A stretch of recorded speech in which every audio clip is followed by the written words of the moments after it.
ಇನ್ನು ಕೆಆರ್ಎಸ್ ಮತ್ತು ಕಬಿನಿ ಜಲಾಶಯಗಳಿಂದ ಅಧಿಕ ಪ್ರಮಾಣದಲ್ಲಿ ನೀರನ್ನು ಬಿಟ್ಟಿರುವ ಹಿನ್ನೆಲೆಯಲ್ಲಿ ಗಗನಚುಕ್ಕಿ ಜಲಪಾತದಲ್ಲಿ ಸೌಂದರ್ಯದ ರಾಶಿ ಗೋಚರವಾಗ್ತಾ ಇದೆ. ಮಂಡ್ಯ ಜಿಲ್ಲೆಯ ಮಳವಳ್ಳಿ ತಾಲೂಕಿನ ಗಗನಚುಕ್ಕಿ ಜಲಪಾತ ಕಾವೇರಿ ನದಿಯ ಭೋರ್ಗರೆತಕ್ಕೆ ಹಾಲ್ನೊರೆಯಂತೆ ಕಂಗೊಳಿಸ್ತಾ ಇದೆ. ಹಸಿರಿನ ಕಾನನದ ಮಧ್ಯೆ ಬಂಡೆಗಳನ್ನು ಸೀಳಿಕೊಂಡು ಕಾವೇರಿಯ ನದಿ ಗಗನಚುಕ್ಕಿಯಲ್ಲಿ ಧುಮ್ಮಿಕ್ತಾ ಇರುವಂಥದ್ದು. ಕೆಆರ್ಎಸ್ ಹಾಗೂ ಕಬಿನಿ ಜಲಾಶಯಗಳಿಂದ ಅಧಿಕ ಪ್ರಮಾಣದಲ್ಲಿ ಹೊರ ಹರಿವು ಬಿಟ್ಟಿರುವ ಹಿನ್ನೆಲೆಯಲ್ಲಿ ಕಾವೇರಿ ನದಿ ಉಕ್ಕಿ ಹರಿತಾ ಇದೆ. ಅದರಲ್ಲೂ ಕೂಡ ಗಗನಚುಕ್ಕಿಯಲ್ಲಿ ಸೌಂದರ್ಯದ ರಾಶಿಯೇ ಕೂಡ ಎದುರಾಗಿರುವಂಥದ್ದು. ನಾನಿದೀಗ ಮಂಡ್ಯ ಜಿಲ್ಲೆಯ ಮಳವಳ್ಳಿ ತಾಲೂಕಿನ ಗಗನಚುಕ್ಕಿಯಲ್ಲಿದ್ದೀನಿ. ದೃಶ್ಯದಲ್ಲಿ ಗಮನಿಸ್ತಾ ಇದ್ದೀವಿ, ಹಾಲ್ನೊರೆಯಂತೆ ಕಾವೇರಿ ನದಿ ಹರಿತಾ ಇರುವಂತಹ ದೃಶ್ಯಾವಳಿಗಳನ್ನ ಗಮನಿಸ್ತಾ ಇರುವಂಥದ್ದು.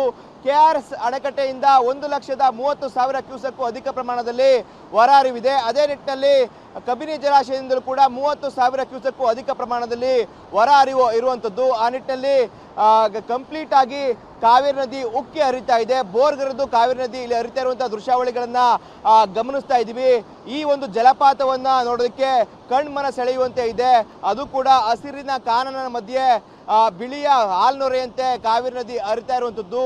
ದುಮ್ಮುಕ್ಕಿ ವೇಗವಾಗಿ ಹರಿತಾ ಇರುವಂತಹ ಕಾವೇರಿ ನದಿಯನ್ನು ಕಣ್ತುಕೊಳ್ಳೋ ನಿಟ್ಟಿನಲ್ಲಿ ದೇಶದ ಹಲವು ಪ್ರವಾಸಿಗರು ಇಲ್ಲಿಗೆ ಬರ್ತಾರೆ. ಇದೇ ಪ್ರತಿ ವರ್ಷವೂ ಕೂಡ ಈ ಒಂದು ಸಮಯದಲ್ಲಿ ಅಧಿಕ ಪ್ರಮಾಣದಲ್ಲಿ ಮಳೆ ಬೀಳುತ್ತೆ. ಆ ಸಂದರ್ಭದಲ್ಲಿ ಕಾವೇರಿ ನದಿ ಉಕ್ಕಿ ಹರಿಯುವಂಥದ್ದು.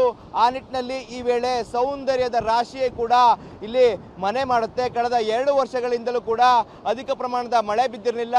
ಹಾಗಾಗಿ ಇಲ್ಲಿ ಈ ಒಂದು ಸೌಂದರ್ಯದ ರಾಶಿಯನ್ನ ಕಣ್ತುಂಬಿಕೊಳ್ಳಕ್ಕೆ ಸಾಧ್ಯ ಆಗಿರಲಿಲ್ಲ.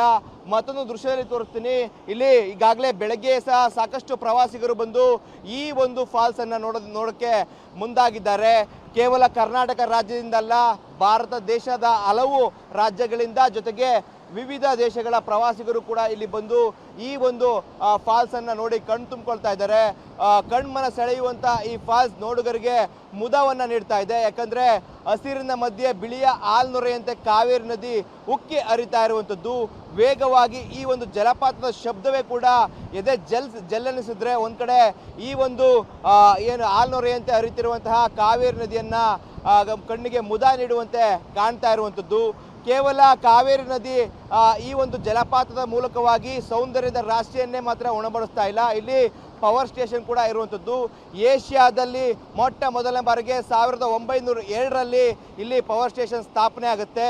ಕಾವೇರಿ ನದಿಯಿಂದ ಒಂದು ಕಡೆ ಜನರಿಗೆ ಕುಡಿಯೋ ನೀರು ಸಿಕ್ಕರೆ ಇನ್ನೊಂದು ಕಡೆ ಬೆಳೆಗಳಿಗೆ ನೀರು ಸಿಗುತ್ತೆ. ಅದೇ ನಿಟ್ಟಿನಲ್ಲಿ ವಿದ್ಯುತ್ ಸಹ ಇಲ್ಲಿ ಉತ್ಪಾದನೆ ಆಗುವಂಥದ್ದು. ಆ ನಿಟ್ಟಿನಲ್ಲಿ ಅದರಲ್ಲೂ ಸಹ ಈ 2-3 ತಿಂಗಳ ಕಾಲ ಇಲ್ಲಿ ಸೌಂದರ್ಯದ ಗಣಿಯೇ ಕೂಡ ಧರೆಗಿಳಿದ ಬಂದಂತೆ ಕಾಣುವಂಥದ್ದು. ಹಾಲ್ನೊರೆಯಂತೆ ಕಾವೇರಿ ನದಿ ಉಕ್ಕಿ ಹರಿತಾ ಇದೆ. ದೃಶ್ಯದಲ್ಲಿ ಗಮನಿಸ್ತಾ ಇದ್ದೀವಿ ಎಷ್ಟು ಫೋರ್ಸ್ ಆಗಿ ಕಾವೇರಿ ನದಿ ಹರಿದು ಬರ್ತಾ ಇದೆ ಅನ್ನೋ ನಿಟ್ಟಿನಲ್ಲಿ. ಒಂದು ಕಡೆ ಬಂಡೆಗಳ ಮಧ್ಯೆ ಸೀಳ್ಕೊಂಡು ಬಂದರೆ ಮತ್ತೊಂದು ಕಡೆ ಕೆಳಗಡೆ ಸಮುದ್ರದ ಅಲೆಗಳಾಗಿ ಕೆಳಗೆ ಹೋಗುತ್ತೆ. ಹಾಲ್ನೊರೆಯಂತೆ ಸಂಪೂರ್ಣವಾಗಿ ಕಂಗೊಳಿಸ್ತಾ ಇರುವಂಥದ್ದು. ಎಷ್ಟು ವೇಗವಾಗಿ ಕಾವೇರಿ ನದಿ ಹರಿತಾ ಇದೆ ಅನ್ನೋ ನಿಟ್ಟಿನಲ್ಲಿ ಇಲ್ಲಿ ಬಂದರೆ ಕಾಣಕ್ಕೆ ಸಿಗುತ್ತೆ. ದೃಶ್ಯದಲ್ಲಿ ಗಮನಿಸ್ತಾ ಇರುವಂಥದ್ದು ಸುತ್ತಲೂ ಕೂಡ ಕಾಡಿದೆ. ಮಧ್ಯದಲ್ಲಿ ಈ ಒಂದು ಜಲಪಾತ ಹರಿತಾ ಇರುವಂಥದ್ದು.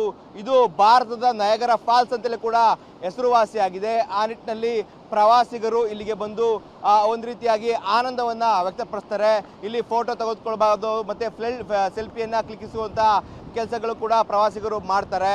ಒಟ್ಟಾರೆ ಹೇಳಾದ್ರೆ ಒಂದು ಕಡೆ ಕಾವೇರಿ ನದಿಯಿಂದಾಗಿ ಅಪಾರ ಪ್ರಮಾಣದ ಫ್ಲಡ್ ಸಹ ಆಗ್ತಾ ಇದೆ. ಇನ್ನೊಂದು ಕಡೆ ಈ ರೀತಿಯಾಗಿ ಸೌಂದರ್ಯದ ರಾಶಿಯನ್ನೇ ಸಹ ಕಾವೇರಿ ಮಾತೆ ಉಣಬಡ್ತಾ ಇರುವಂಥದ್ದು. ಕ್ಯಾಮ್ರಾ ಪರ್ಸನ್ ವಿನೋದ್ ಜೊತೆ ರೋಹಿತ್ ದೇವರಹಳ್ಳಿ, ಪಬ್ಲಿಕ್ ಟಿವಿ, ಮಂಡ್ಯ.